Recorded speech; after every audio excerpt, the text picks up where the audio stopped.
بسم اللہ الرحمن الرحیم۔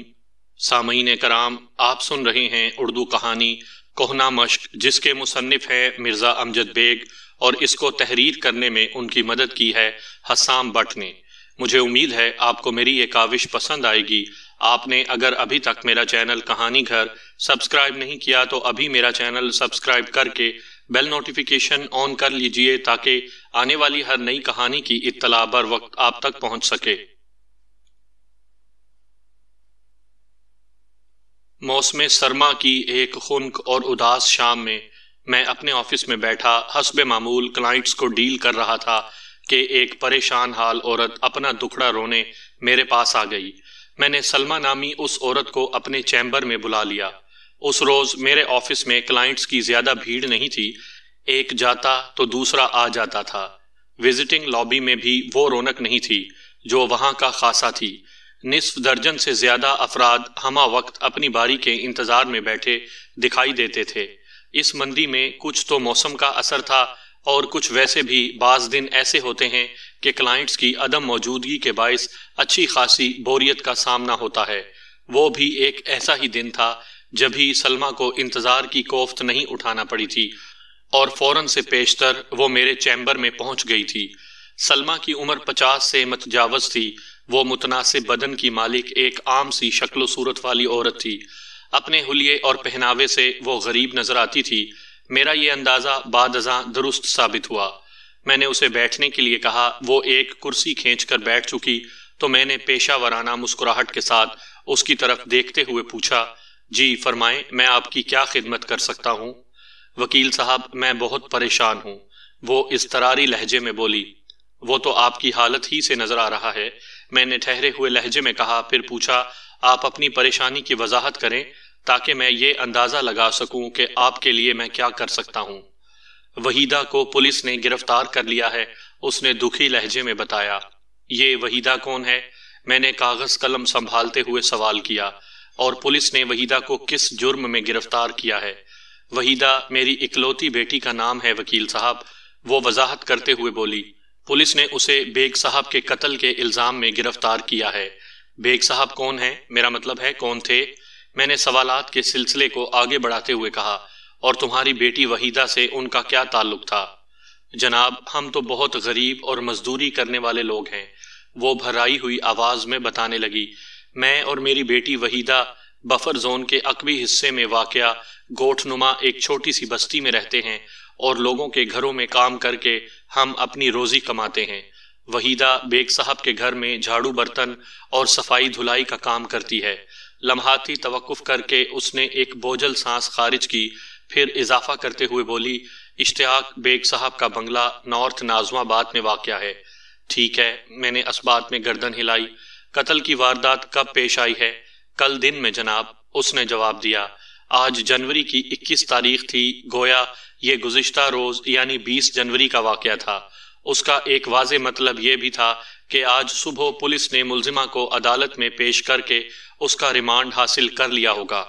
جب یہی سوال میں نے سلمہ سے کیا تو اس نے میرے اندازے کی تصدیق کر دی۔ میں نے پوچھا، آپ کی بیٹی وحیدہ کو کب اور کہاں سے گرفتار کیا گیا تھا؟ کل دن میں تقریباً 2 بجے جناب، اس نے بتایا۔ ہم دونوں اپنے گھر میں بیٹھی کھانا کھا رہی تھیں کہ پولیس ہمارے دروازے پر پہنچ گئی۔ پھر وہ لوگ وحیدہ کو پکڑ کر اپنے ساتھ لے گئے۔ بولتے بولتے اس کی آواز بھر آ گئی۔ واقعات کی تفصیل میں سلمہ نے بتایا کہ وہ خود 3 گھروں میں اور اس کی بیٹی وحیدہ 2 گھروں میں کام کرنے جاتی تھیں۔ وہ دونوں روزانہ 8:30 بجے گھر سے نکلتی تھیں اور دوپہر 1-1:30 بجے تک ان کی واپسی ہوتی تھی۔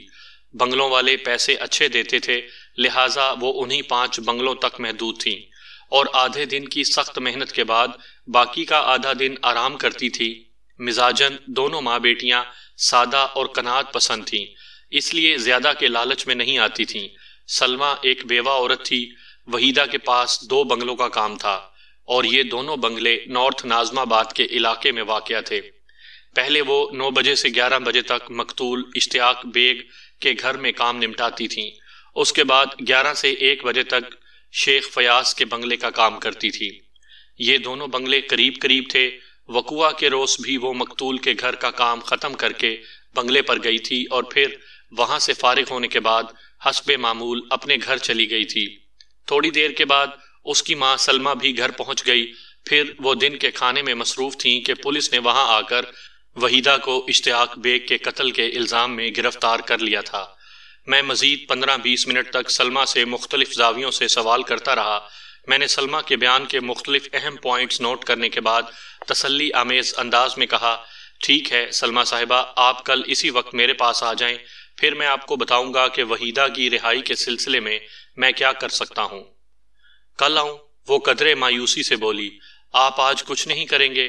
وہ قانونی اور عدالتی معاملات سے بالکل ناواقف نظر آتی تھی۔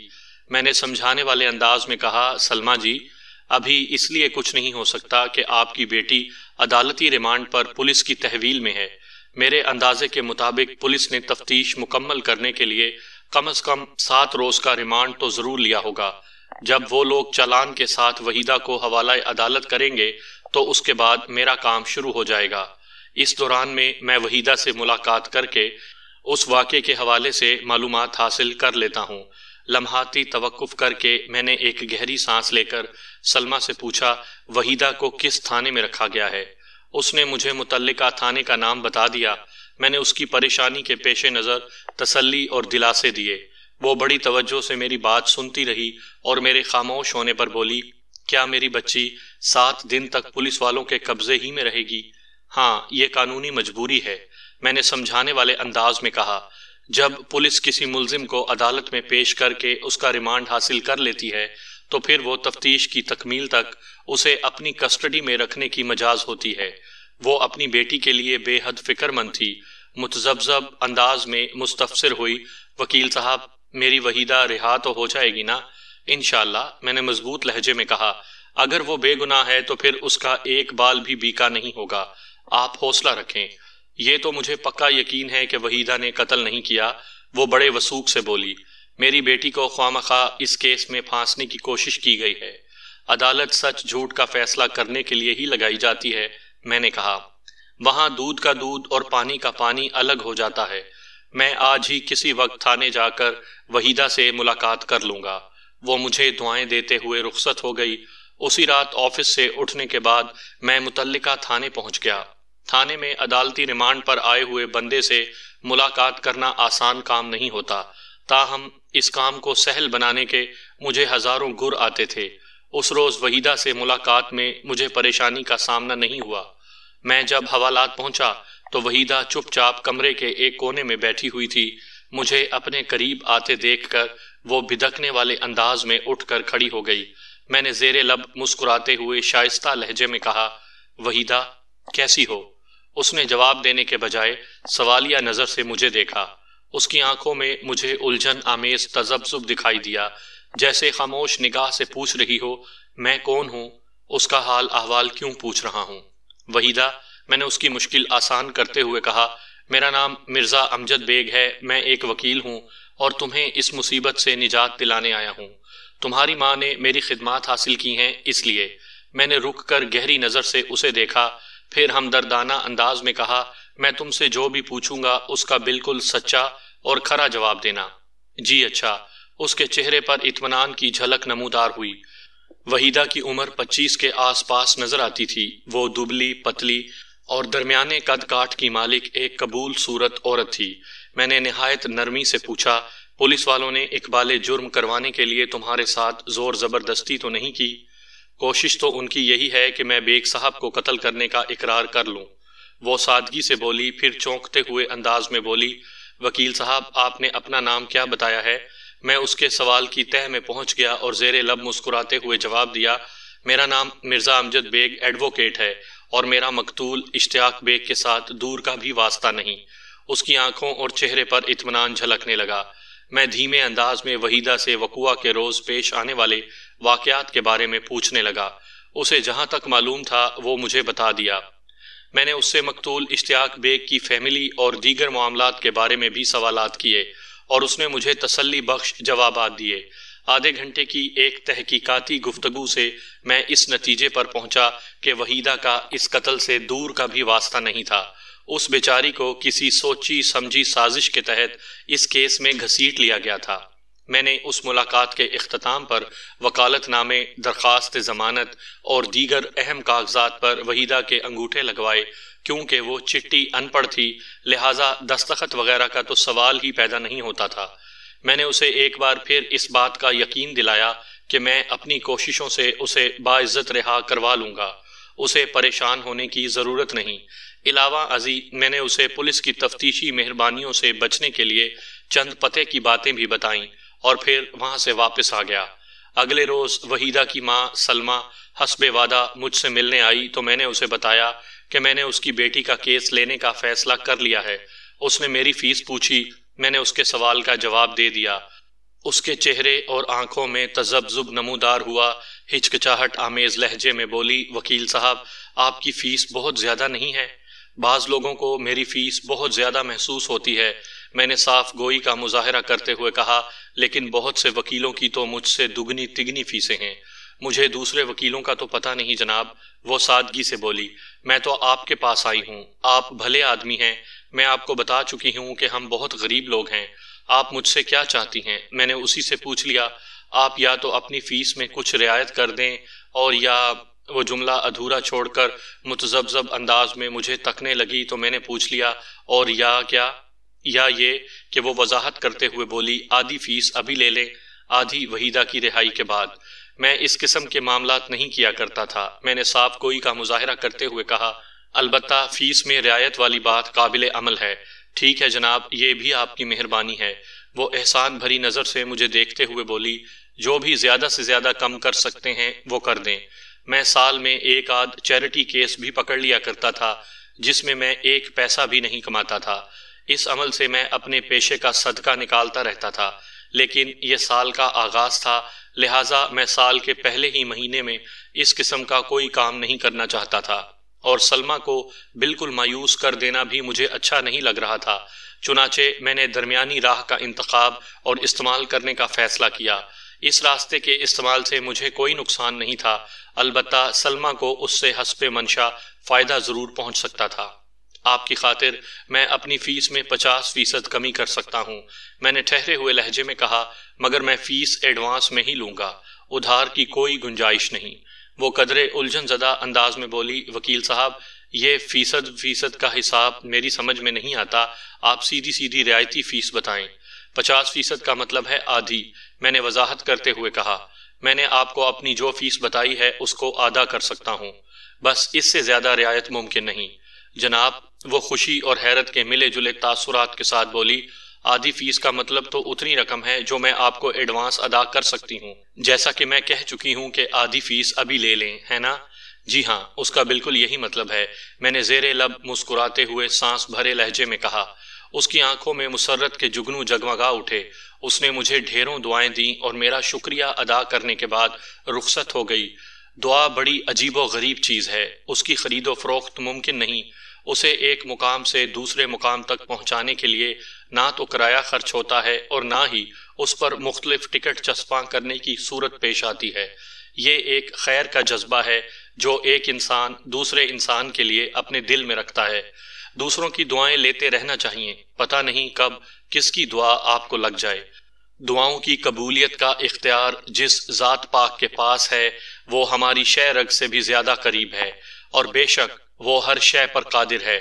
آگے بڑھنے سے پہلے میں آپ کو ملزمہ وحیدہ اور مقتول اشتیاق بیگ کے بارے میں مختصراً بتاتا چلوں، جس سے کیس کے پس منظر پر بھی روشنی پڑے گی اور آگے چل کر اس کیس کی سماعت کے دوران میں آپ کا ذہن کسی الجھن کا شکار بھی نہیں ہوگا۔ ایک بات کی وضاحت بھی کرتا چلوں کہ ان میں سے بہت سی باتیں مجھے بعد میں پتہ چلی تھیں، لیکن واقعات کی ترتیب کا خیال رکھتے ہوئے یہاں بیان کر رہا ہوں۔ اس کے ساتھ ہی میں نے بعض باتیں آپ سے چھپا بھی لی ہیں جن کا ذکر عدالتی کارروائی کے دوران مناسب سنسنی خیز مقامات پر کیا جائے گا تاکہ آپ کی تفریح کے لطف کو دوبالا کیا جا سکے۔ جیسا کہ پیچھے بتایا جا چکا ہے، ملزمہ وحیدہ اور اس کی ماں سلمیٰ کا تعلق معاشرے کے نچلے طبقے سے تھا۔ وہ لوگوں کے گھروں میں صفائی ستھرائی کا کام کر کے اپنا گزارا کرتی تھی۔ وحیدہ کے باپ عبدالشکور کا بہت پہلے انتقال ہو گیا تھا، وہ ایک فیکٹری میں مزدوری کرتا تھا۔ ان ماں بیٹی کی رہائش بفر زون کے عقبی علاقے میں واقع ایک گوٹھ نما بستی میں تھی۔ سلمہ کے پاس 3 گھروں کا کام تھا، جبکہ ملزمہ وحیدہ صرف 2 گھروں میں جھاڑو برتن اور صفائی دھلائی کیا کرتی تھی، جن میں ایک گھر تو مقتول اشتیاق بیگ کا تھا اور دوسرا فیاض شیخ کا۔ پہلے وہ مقتول کے گھر کا کام نمٹاتی تھی، اس کے بعد فیاض شیخ کے بنگلے کا رخ کرتی تھی۔ وقوعہ کے روز بھی اس نے اپنا معمول جاری رکھتے ہوئے یہی کیا تھا، لیکن جب وہ کام نمٹانے کے بعد اپنے گھر پہنچی تو تھوڑی ہی دیر کے بعد پولیس نے اسے اشتیاق بیگ کے قتل کے الزام میں گرفتار کر لیا تھا۔ مقتول کی فیملی نہایت ہی مختصر تھی، یعنی صرف 2 افراد، مقتول اشتیاق بیگ اور اس کی بیوی نرگس۔ یہ لوگ نارتھ ناظم آباد میں واقع 200 گز کے ایک بنگلے میں رہتے تھے۔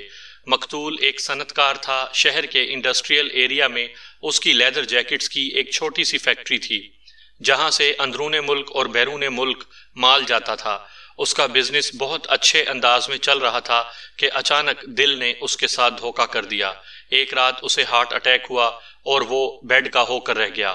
دل کے دورے سے اس کی جان تو بچ گئی تھی، مگر ڈاکٹر نے کم از کم 6 ماہ تک بیڈ ریسٹ بتا دیا تھا، اور ابھی اس بیڈ ریسٹ کے 4 ماہ ہی گزرے تھے کہ اسے کسی شقی القلب شخص نے موت کے گھاٹ اتار دیا۔ وہ بیچارہ بے بسی کی موت مارا گیا تھا۔ نرگس مقتول کی دوسری بیوی تھی۔ مقتول کی پہلی بیوی رخسانہ بیگم کا کافی عرصہ پہلے انتقال ہو چکا تھا۔ پہلی بیوی سے مقتول کی اولاد عادل نامی ایک بیٹا تھا جو اپنے ماموں کے پاس رہتا تھا۔ مقتول کی دوسری شادی نے باپ بیٹے کے درمیان خاصی شدید اور سنگین اختلافی فضا قائم کر دی تھی، لہٰذا وہ باپ کو چھوڑ کر اپنے ماموں کے گھر میں جا بسا تھا۔ ویسے بھی مقتول کا ساری زندگی اپنی سسرال یعنی عادل کی ننیال کے ساتھ جھگڑا رہا تھا، اور رخسانہ کے انتقال کے بعد تو یہ کشیدگی اپنی انتہا کو پہنچ گئی تھی۔ عادل کا رجحان شروع ہی سے اپنی ننیال کی جانب تھا، لہٰذا مقتول کی دوسری شادی کے بعد گھر میں کچھ اس قسم کے تنازعات اٹھے کہ عادل اپنا سامان سمیٹ کر ماموں عثمان کے گھر میں آ گیا۔ جب تک وہ مقتول کے گھر میں تھا، مقتول کی دوسری شادی کے بعد اس کا صبح و شام کسی نہ کسی بات پر اپنی ستیلی ماں نرگس کے ساتھ جھگڑا ہوتا رہتا تھا۔ جب اس نے دیکھا کہ ان اختلافات کے سلسلے میں مقتول اس کے بجائے اپنی بیوی نرگس کا ساتھ دیتا ہے تو اس کا دل بجھ کر رہ گیا۔ رفتہ رفتہ یہ رنجش بڑھتی گئی اور بالآخر سال بھر پہلے وہ اپنے ماموں کے پاس آ گیا۔ اس کا ماموں عثمان ٹیکسٹائل انڈسٹری میں انجینئر تھا۔ اس کی رہائش گلشن اقبال میں تھی۔ عثمان کے اپنے بہنوئی مقتول اشتیاق بیگ سے کبھی نہیں بنی تھی۔ مقتول کا بنگلہ 2 بیڈ روم، ایک ٹی وی لاؤنج، ایک ڈرائنگ روم، ایک سر سبز لان پر مشتمل تھا۔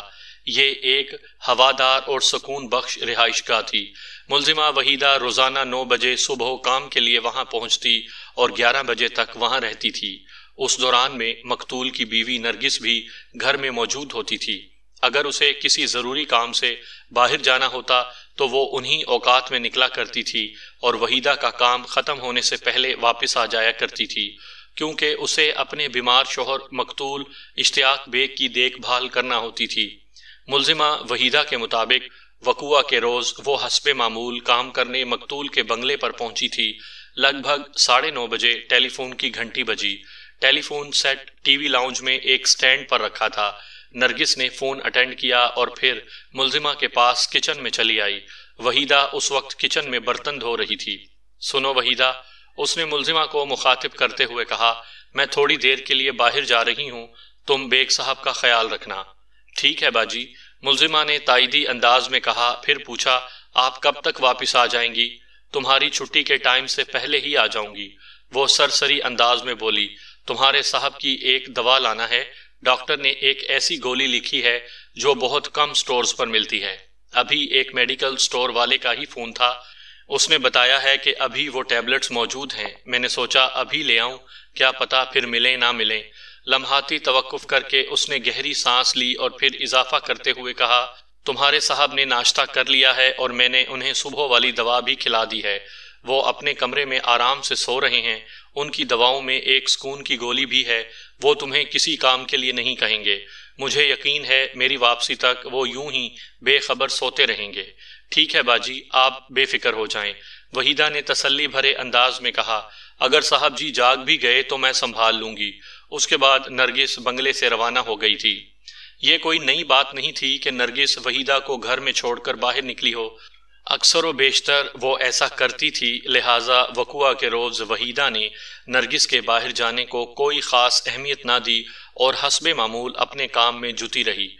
وحیدہ کا خیال تھا کہ اس کی باجی نرگس 10 بجے تک واپس آ جائے گی، لیکن جب وقت 10 سے آگے بڑھنے لگا اور نرگس کی شکل نظر نہ آئی تو وحیدہ کو تشویش ہونے لگی۔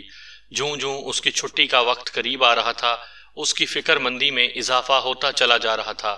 اس نے 2-3 بار مقتول کے بیڈ روم میں بھی جھانک کر دیکھ لیا۔ مقتول اشتیاق بیگ گہری نیند سو رہا تھا۔ 10 کے بعد 10:15 اور پھر 10:30 بج گئے۔ وحیدہ سوچنے لگی پتہ نہیں باجی کہاں رہ گئی ہیں، کون سے میڈیکل سٹور سے وہ صاحب کی دوا لینے چلی گئی ہیں۔ وحیدہ مقتول کے گھر کا کام ختم کرنے کے بعد فیاض شیخ کے بنگلے پر جاتی تھی، جہاں اسے 11 سے 1 بجے تک کام کرنا ہوتا تھا۔ فیاض شیخ کا بنگلہ مقتول کے بنگلے سے 5 منٹ کے فاصلے پر تھا۔ اگر اسے وہاں پہنچنے میں کبھی دیر ہو جاتی تو شیخ صاحب کی بیوی بہت شور مچاتی تھی۔ وہ ایسی غصہ ور عورت تھی کہ شیخ صاحب بھی عالم تیش میں اس کا سامنا کرتے ہوئے گھبراتے تھے۔ وحیدہ امینہ کے غصے کا سوچ سوچ کر پریشان ہو رہی تھی اور دل ہی دل میں یہ دعا بھی کر رہی تھی کہ 11 سے پہلے پہلے نرگس واپس لوٹ آئے تاکہ اسے امینہ کے غیظ و غضب کا سامنا نہ کرنا پڑے۔ مسز امینہ شیخ بڑی دھانسو قسم کی عورت تھی۔ کم و بیش 11:15 بجے فون کی گھنٹی بجی تو وحیدہ نے ریسیور اٹھا لیا۔ دوسری طرف اس کی باجی نرگس تھی۔ ہاں وحیدہ، اس نے پوچھا، سب ٹھیک ہے نا؟ جی سب ٹھیک ہے، اس نے جلدی سے بتایا، میں نے سارا کام ختم کر لیا ہے اور صاحب جی ابھی تک سو رہے ہیں۔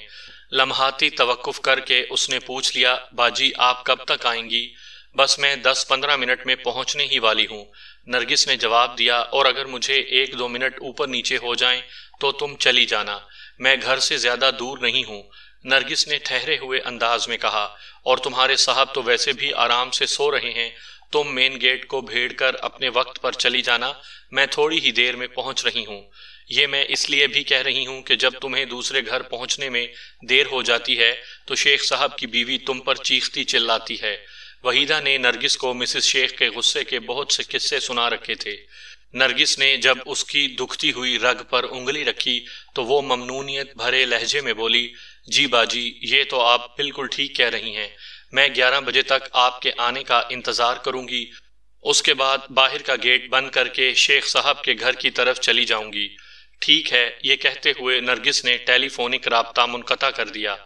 وحیدہ نے مجھے بتایا کہ اس نے احتیاطاً 11:05 تک نرگس کی واپسی کا انتظار کیا تھا اور پھر باجی کی حسب ہدایت وہ بنگلے کے بیرونی گیٹ کو بند کر کے دوسرے بنگلے پر کام کرنے چلی گئی تھی۔ گیٹ کو اس نے باہر سے کنڈی لگا دی تھی تاکہ ہوا وغیرہ کے دباؤ کی وجہ سے وہ خود بخود کھل نہ جائے۔ وحیدہ نے وقوعہ کے روز حسب معمول شیخ صاحب کے گھر کا کام نمٹایا، پھر وہ اپنے گھر کی طرف روانہ ہو گئی تھی۔ اس کی ماں سلمہ اس سے پہلے گھر پہنچ چکی تھی اور کھانا وغیرہ تیار کر رہی تھی۔ وہ دونوں جب دوپہر کا کھانا کھانے میں مصروف تھیں تو ایک سب انسپیکٹر 2 کانسٹیبل کے ساتھ ان کے گھر پہنچ گیا۔ پھر وحیدہ کو اشتیاق بیگ کے قتل کے الزام میں گرفتار کر لیا گیا۔ وحیدہ نے جب مقتول کے گھر کو چھوڑا تو اشتیاق بیگ زندہ سلامت گہری نیند سو رہا تھا۔ وہ اس کے قتل کے بارے میں کچھ نہیں جانتی تھی۔ وحیدہ کو جو کچھ معلوم ہوا تھا اس نے بڑی تفصیل کے ساتھ مجھے بتا دیا تھا۔ باقی کی معلومات مجھے خود حاصل کرنا تھیں اور اس مقصد کے حصول کے لیے میں نے اپنے تمام گھوڑے میدان میں ڈال دیے تھے، اور مجھے اپنی محنت سے اور خدا کے گھر سے قوی امید تھی کہ کامیابی میرے قدم چومے گی۔ ریمانڈ کی مدت پوری ہونے کے بعد پولیس نے عدالت میں چالان پیش کر دیا۔ میں نے جب تھانے جا کر حوالات میں بند وحیدہ سے ملاقات کی تھی تو اسے بعض ایسے گر بھی بتائے تھے جن کا بر وقت استعمال کر کے وہ خود کو پولیس کی معروف تفتیشی مہربانیوں سے محفوظ رکھ سکتی تھی، اور اس نے یہ عین میری ہدایت پر عمل کیا تھا۔ اس معاملے میں وہ خاصی عقل مند ثابت ہوئی تھی۔ عدالتی کارروائی شروع ہونے سے پہلے میں نے وحیدہ کے وکیل کی حیثیت سے اپنا وکالت نامہ اور ملزمہ کی درخواست ضمانت دائر کر دی تھی۔ کچھ ہی دیر بعد جج اپنی کرسی پر آ کر بیٹھا تو عدالتی کارروائی کا آغاز ہوا۔ میں نے اپنی جگہ سے اٹھ کر اپنی موکلہ کے حق میں بولنا شروع کیا۔ جناب اعلیٰ، ملزمہ وحیدہ ایک معصوم اور بے گناہ لڑکی ہے۔ کسی گہری سازش کے تحت اس بیچاری کو قتل کی اس واردات کے ساتھ نتھی کیا جا رہا ہے۔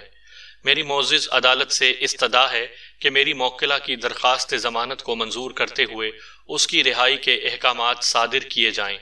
یور آنر، وکیل استغاثہ نے ضمانت کے خلاف دلائل دیتے ہوئے کہا، ملزمہ ایسی معصوم، بے گناہ اور بیچاری بھی نہیں جیسا میرے فاضل دوست بیان کرنے کی کوشش کر رہے ہیں۔ اس لڑکی نے ایک سنگین جرم کا ارتکاب کیا ہے، لہٰذا اس کی ضمانت منظور کرنا انصاف کے اصولوں کے منافی ہوگا۔ سنگین جرم کا ارتکاب کیا ہے؟ میں نے وکیل استغاثہ کی آنکھوں میں دیکھتے ہوئے اسی کے الفاظ دہرائے، پھر کڑے لہجے میں پوچھا، وکیل صاحب آپ کس سنگین جرم کی بات کر رہے ہیں؟ کیا مطلب؟ اس نے چونک کر مجھے دیکھا۔ آپ کو نہیں پتا کون سا سنگین جرم؟ چند لمحات کے لیے فرض کر لیں مجھے کچھ بھی معلوم نہیں۔ میں نے اپنے لہجے کی سنجیدگی کو برقرار رکھتے ہوئے کہا، آپ بتا دیں گے تو بڑی مہربانی ہوگی۔ میں ایسی کوئی مہربانی کرنے کے موڈ میں نہیں ہوں، وہ رکھائی سے بولا، اور دوسری بات یہ کہ عدالتی معاملات میں فرض کرنے سے کام نہیں چلتا۔ جب آپ کو یہی نہیں پتا کہ عدالت میں کس کیس کی سماعت ہو رہی ہے تو پھر آپ اپنی موکل کی وکالت کیسے کریں گے؟ آپ میرا کام مجھ پر چھوڑ دیں میرے محترم، میں سلگانے والے انداز میں بولا۔ صرف اتنا بتا دیں کہ میری موکل نے کون سے سنگین جرم کا ارتکاب کیا ہے۔ میرے سوالات نے ابتدا ہی میں وکیل استغاثہ کو ذہنی طور پر الجھا کر رکھ دیا۔ وہ برہمی سے بولا، میں اشتیاق بیگ مرڈر کیس کا ذکر کر رہا ہوں جس کی اس وقت عدالت میں کارروائی ہو رہی ہے۔ اوہ، میں نے چونکنے کی اداکاری کی، پھر گہری سنجیدگی سے پوچھا، تو آپ کا خیال ہے کہ اشتیاق بیگ کو میری موکل وحیدہ نے قتل کیا ہے؟ تو اور کیا؟ وہ بے ساختہ بولا، اسی لیے تو وہ عدالت میں حاضر ہے۔ عدالت میں تو آپ اور میں بھی حاضر ہیں میرے فاضل دوست۔ میں نے طنزیہ لہجے میں کہا، تو کیا یہ سمجھ لیا جائے کہ ہم نے بھی اشتیاق بیگ کے قتل میں حصہ لیا ہے؟ آپ خواہ بات کو الجھانے کی کوشش کر رہے ہیں، وہ اکتاہٹ آمیز انداز میں بولا۔ بالکل نہیں، میں نے بڑی شدت سے نفی میں گردن ہلاتے ہوئے کہا، میں تو الجھے ہوئے معاملے کو سیدھا کرنے کی تگ و دو میں لگا ہوا ہوں، اور اس سلسلے میں آپ کے تعاون کی ضرورت ہے۔ میرے تعاون کی ضرورت ہے؟ کیا مطلب ہے آپ کا؟ آپ نے میری موکل کے حوالے سے کہا ہے کہ اس لڑکی نے جو سنگین جرم کا ارتکاب کیا ہے، میں نے نہایت ہی سنجیدگی سے کہا، اور ابھی آپ نے اضافہ کیا ہے کہ اسی لیے وہ اشتیاق بیگ کے قاتل کی حیثیت سے اس وقت عدالت میں حاضر ہے، تو اس کا مطلب یہ ہوا کہ آپ میری موکل کے جرم کے بارے میں بہت پر یقین ہیں۔ جی ہاں، وہ خاصی کراری آواز میں بولا، میں پر یقین ہوں۔ اس نے میرے بچھائے ہوئے جال میں پہلا قدم رکھ دیا تھا۔ میں نے پوچھا، آپ کے یقین سے تو اندازہ ہوتا ہے کہ آپ نے میری موکل کو خود اپنی آنکھوں سے یہ جرم کرتے ہوئے دیکھا ہے۔ نہیں، وہ گڑبڑا گیا، ایسی تو کوئی بات نہیں۔ پھر کیسی بات ہے میرے فاضل دوست؟ میں نے اس کی آنکھوں میں جھانکتے ہوئے کہا، میں وہی تو جاننا چاہتا ہوں۔ میرے کہنے کا مطلب یہ ہے کہ میں نے ملزمہ وحیدہ کو یہ قتل کرتے ہوئے نہیں دیکھا، وہ وضاحت کرتے ہوئے بولا۔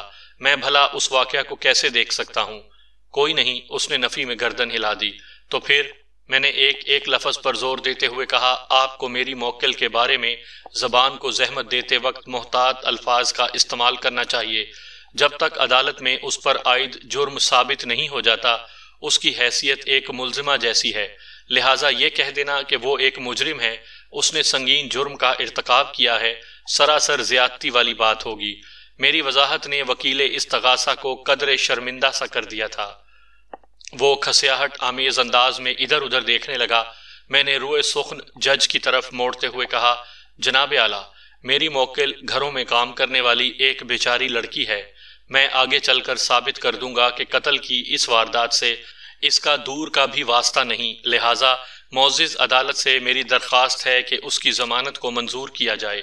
وکیل استغاثہ ایک بار پھر ضمانت رکوانے کے لیے بڑھ چڑھ کر بولنے لگا، جناب اعلیٰ، واقعاتی شہادتیں سراسر ملزمہ کے خلاف جاتی ہیں، خاص طور پر آلہ قتل پر ملزمہ کے جو فنگر پرنٹس ملے ہیں انہیں کسی بھی قیمت پر نظر انداز نہیں کیا جا سکتا۔ مزید 15-20 منٹ تک وحیدہ کی ضمانت کے حق میں اور ضمانت کے خلاف دلائل کا سلسلہ جاری رہا۔ پھر عدالت نے میری موکل کی درخواست ضمانت کو رد کرتے ہوئے وحیدہ کو جوڈیشل ریمانڈ پر جیل بھیج دیا۔ جیسا کہ پہلے بھی کئی بار بتایا جا چکا ہے کہ قتل کے ملزم کی ضمانت ناممکن کی حد تک مشکل ہوتی ہے۔ مجھے عدالت کے اس فیصلے پر کوئی اچنبھا نہیں ہوا تھا اور نہ ہی مایوسی۔ میں مطمئن تھا کہ میں نے اپنے حصے کا کام نہایت ہی خوبی سے کر دیا تھا۔ کیس کی باقاعدہ سماعت پر مجھے جوہر دکھانا تھے۔ آگے بڑھنے سے پہلے میں آپ کو پوسٹ مارٹم رپورٹ اور پولیس کے چالان یعنی استغاثہ کے بارے میں مختصراً بتاتا چلوں۔ پوسٹ مارٹم رپورٹ کے مطابق مقتول اشتیاق بیگ کی موت 20 جنوری کی دوپہر 10 اور 12 بجے کے درمیان واقع ہوئی تھی۔ آلۂ قتل ایک تیز دھار گوشت کاٹنے والی چھری تھی جس کی مدد سے مقتول کی شہ رگ کاٹ کر موت کے گھاٹ اتارا گیا تھا۔ مذکورہ خطرناک چھری سے مقتول کی گردن پر اتنا بڑا کٹ لگایا گیا تھا کہ اس کے زندہ بچنے کے امکانات صفر کے برابر ہو کر رہ گئے تھے۔